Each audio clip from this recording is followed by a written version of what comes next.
బూతులు తిట్టిన వాళ్ళు చాలా మంది ఉన్నారు. ఇప్పుడు పార్టీలో లేకుండా బయట నుంచి తిట్టిన వాళ్ళు కొంతమంది ఉన్నారు.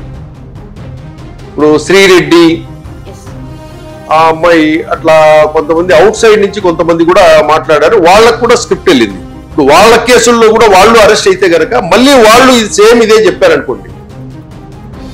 ఈ బూతుల బ్యాచ్ లో ఏవైతే అరెస్టులు అయ్యి మీకు ఎవరు ఇచ్చారంటే కనుక మాకు సజ్జల రామకృష్ణారెడ్డి గారు స్క్రిప్ట్ ఇచ్చారన్నారు అనుకోండి, అన్ని కేసుల్లోనూ సజ్జల రామకృష్ణారెడ్డి గారు ఉండే అవకాశం ఉంది. అది ఆ బూతు మాటలు వైరల్ చేశారు డిఫరెంట్ ప్లాట్ఫామ్స్ మీద. ఎవరు చేశారంటే అప్పుడు సోషల్ మీడియా ఇన్ఛార్జి భార్గవరెడ్డి, ఎవరైతే సజ్జల రామకృష్ణారెడ్డి కుమారుడు భార్గవరెడ్డి ఉన్నాడు, ఆయన కూడా ఆ కేసుల్లో ఇన్వాల్వ్ యాడ్ అయ్యే అవకాశం ఉంటుంది.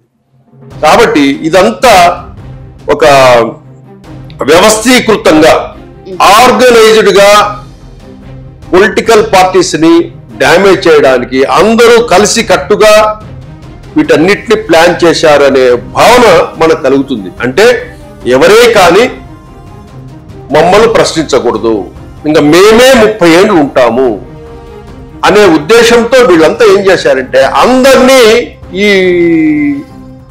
బూతులు దాడి ఒక స్టైల్, శారీరకంగా ఒక స్టైలు, అక్రమ కేసులు పెట్టి ఒక స్టైల్, అదొక పద్ధతి.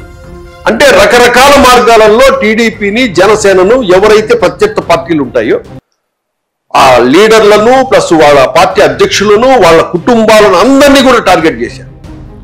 ఇంకా ఎవరే కానీ రాజకీయం చేయాల్సిన అవసరం లేదు, ఇంకా రాజకీయం అంతా మేమే చేస్తాం, ఇంకా రాజకీయ పార్టీలు ఏమీ మాకు పోటీ ఉండకూడదు అనే ఉద్దేశంతో ఇవన్నీ చేసినట్లుగా మనం భావించాలి.